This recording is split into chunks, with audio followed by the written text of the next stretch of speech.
कुछ दिनों पहले हमारे प्राइम मिनिस्टर अमेरिका में थे।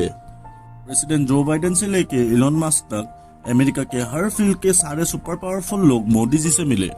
लेकिन क्यों? जब भी हम हमारे पीएम को किसी दूसरे देश जाते हुए देखते हैं तो कई लोगों की दिमाग में जोक्स आने लगते हैं कि हमारे प्राइम मिनिस्टर दुनिया के बेस्ट ट्रेवल इन्फ्लुएंसर है। लेकिन सच क्या इतना बेसिक है या फॉरेन विजिट के पीछे एक इम्पोर्टेंट रीजन है? आज के इस वीडियो में हम जानेंगे कि मोदी जी ने अमेरिका में जाके क्या हासिल किया। अगर आप यहाँ पर नए हैं तो चैनल को सब्सक्राइब करना ना भूलें। ये आपके लिए तो फ्री है लेकिन इससे हमारी बहुत हेल्प होती है। चैप्टर 1, मोदी जी किन से मिले? भारत और अमेरिका की पार्टनरशिप 21वीं सदी के सबसे इम्पोर्टेंट रिलेशनशिप होने वाले हैं। ये शब्द हमारे नहीं, दुनिया के सबसे पावरफुल देश अमेरिका के प्रेसिडेंट जो बाइडेन के हैं। जून 20 से 23 तक मोदी जी अमेरिका में थे और इस शॉर्ट पीरियड में कई इंपॉर्टेंट मीटिंग्स और डेवलपमेंट्स हुई। न्यूयॉर्क में योगा से लेकर व्हाइट हाउस में 1000 डिग्निटरीज के सामने कांग्रेस एड्रेस और स्टेट डिनर्स हुए। आखिरी दिन इंडस्ट्री लीडर्स के साथ मीटिंग्स भी हुई।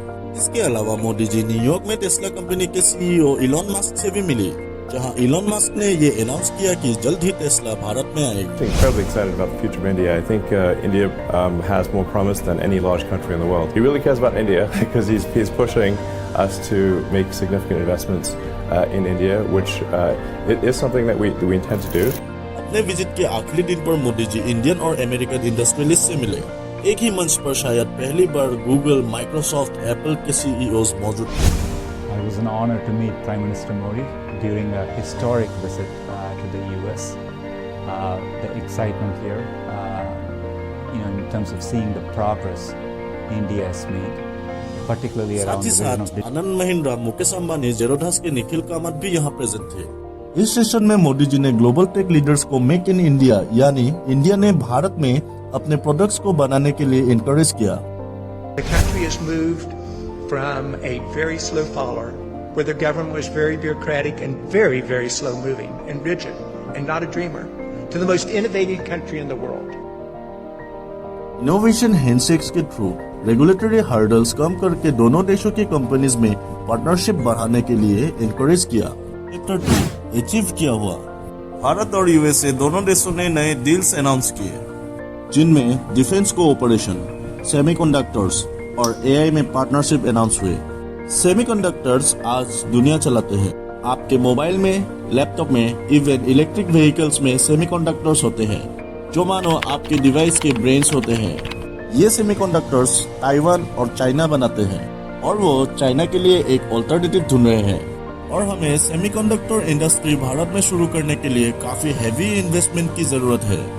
अमेरिकन कंपनी माइक्रॉन भारत में $825 मिलियन इन्वेस्ट करने जा रहे हैं। गुजरात में सेमीकंडक्टर्स की टेस्टिंग और असेंबलिंग फैसिलिटीज बनने वाली है।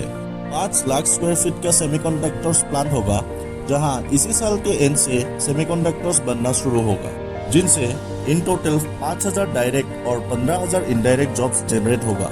भारत में लोगों को सेमीकंडक्टर्स बनाना नहीं आता, हमारे पास एक्सपीरियंस नहीं है तो कोई बात नहीं। अमेरिका ने खुद कहा है कि आप 60,000 बेस्ट इंजीनियर्स को हमारे पास भेजो और हम उन्हें ट्रेन करेंगे। अमेरिका के लैम रिसर्च इंस्टीट्यूट ने ये जिम्मेदारी उठाई। ये भारत के लिए एक बड़ी जीत है।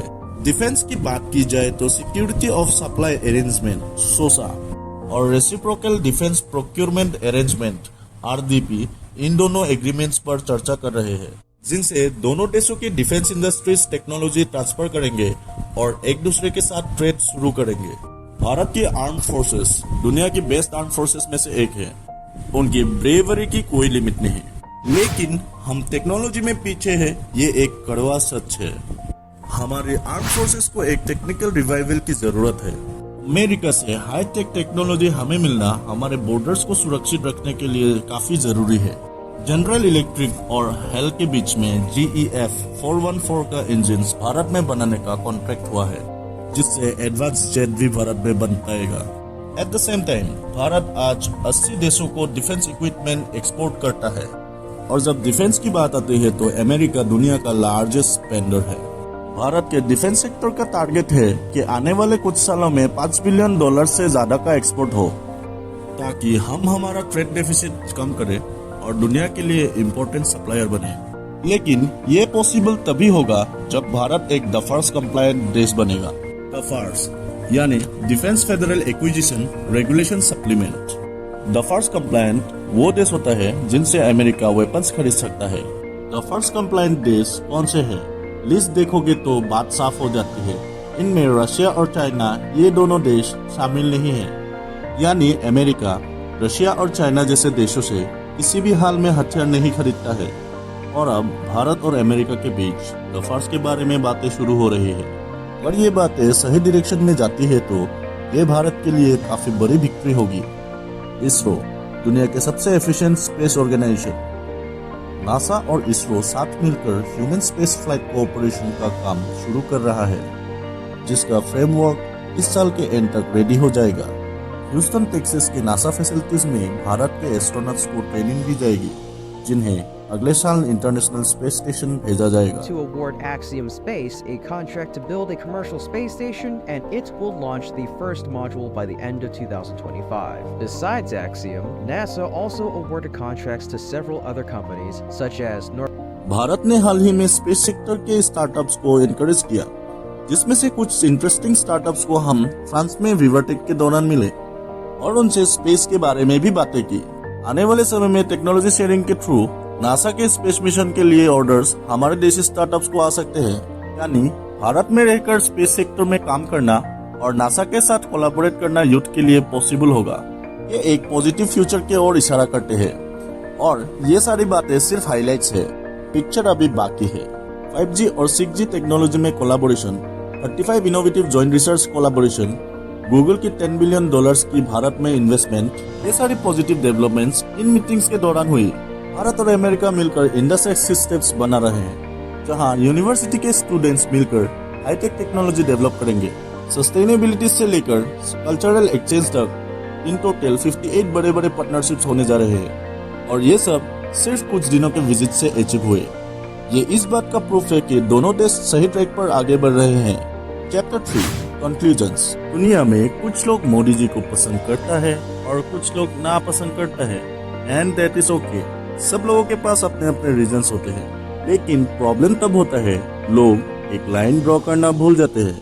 लोग मोदी जी को क्रिटिसाइज करते करते भारत को भी क्रिटिसाइज कर देता है, भारत को एक बॉक्स में कैद कर देते हैं, भारत को एक लेबल लगा देते हैं जो कि सही नहीं है। एट द सेम टाइम कुछ लोग ऐसे भी हैं जो सरकार की हर गलती को अनदेखा करने के लिए भी रेडी है, सिर्फ और सिर्फ इसलिए क्योंकि वो एक पर्टिकुलर पार्टी को प्यार करते हैं।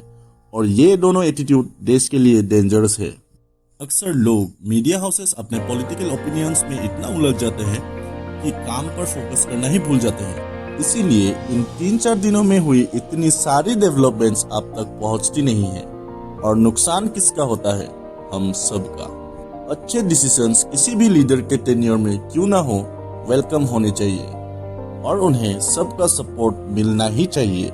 और बुरे डिसीजंस किसी भी लीडर के टेन्योर में क्यों ना हो उन पर सवाल उठाए जाने चाहिए। जब भारत और अमेरिका एक ऑफिशियल विजिट पर एक दूसरे से मिलते हैं तो हमारे लीडर्स और उनके लीडर्स एक दूसरे से इक्वल्स की तरह मिलते हैं। यहाँ कोई ऊपर या कोई नीचे नहीं होता, सब एक टेबल पर बैठते हैं, सब सेम लेवल पर होता है।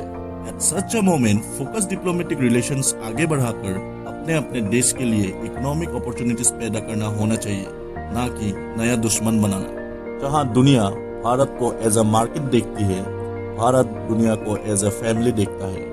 लेकिन शायद अब हमें हमारे पॉइंट ऑफ व्यू बदलने की जरूरत है। जो देश जिस भाषा को जानता है उसी भाषा में उनसे बातें करने की जरूरत है। जिसे कैपिटलिज्म समझता है उसे कैपिटलिज्म के थ्रू ही बात को समझाना पड़ेगा।